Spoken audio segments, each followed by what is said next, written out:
Well, good morning. Here it is. It's Thursday, and it's October the 20th. And I hope that you had a good Wednesday. We're now on the downhill side of this week. We're sliding into the end of the week, and I certainly hope that you're rested this morning. Hope that as always, I hope that you're prepared for what God has for us on this Thursday of this week. And anyway, this morning I want to share with you a devotional entitled "A Sure Sign of Spiritual Decline."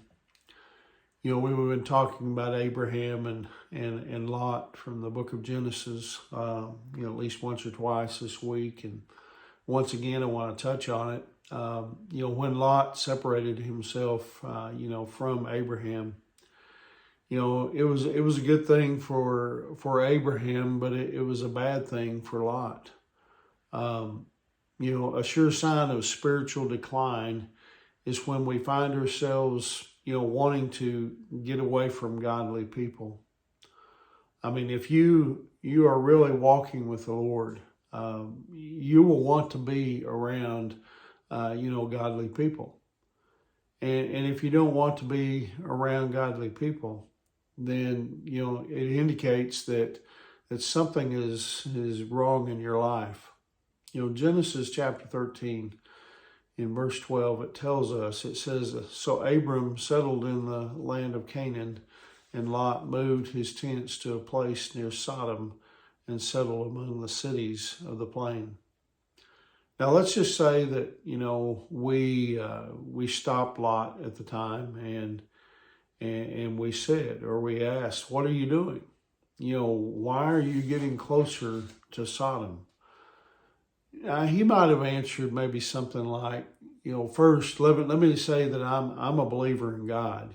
I'd never do the things that people in Sodom do. I'm researching this culture. Maybe I can influence them. I'm not going to preach to them, but maybe by my lifestyle, I will affect them and help them become better people." You see, Lot was getting closer to Sodom while Abraham was getting closer to God. And then the Lord intervened. You see, in an interesting chain of events, hostile forces attacked Sodom, and Lot, he was captured. You see, he was in a war that had nothing to do with him. You see, that was a wake-up call. The Lord, he allowed this to happen to get Lot's attention. God, he brings wake-up calls into our lives, and he puts obstacles, in our paths when we're going the wrong direction. It starts with our conscience, that little warning buzzer, that goes off when we're doing things that we shouldn't do. And every one of us have that.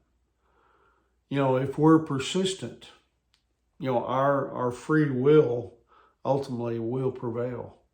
And God will allow us, He will allow us to do what we want to do.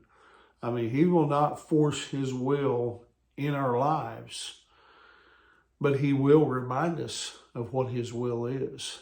I found that to be true in my own life. God has a way of getting our attention.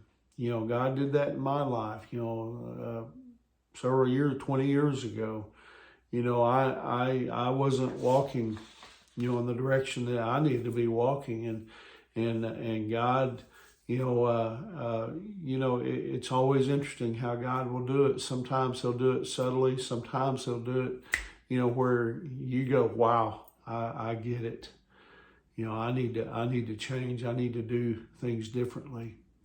My prayer is that we would constantly crave to be around godly people, to be around those that are like-minded. Now, it's not to say that we shouldn't be out. We're going to be in the world anyway.